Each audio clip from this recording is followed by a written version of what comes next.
বিশ্বাস করুন ভাই, জেদ আর পরিশ্রমের মাথা খুব খারাপ। আপনি যদি জেদ নিয়ে পরিশ্রম করেন, পুরো মাথা খারাপ করা সফলতা আপনার হাতে তুলে দেবে।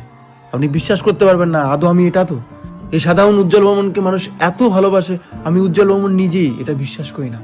আপনারা জেদ নিয়ে পরিশ্রম করুন বস, পরিশ্রম করলে সফলতা কেন, সফলতার বাপ ধরা দেবে।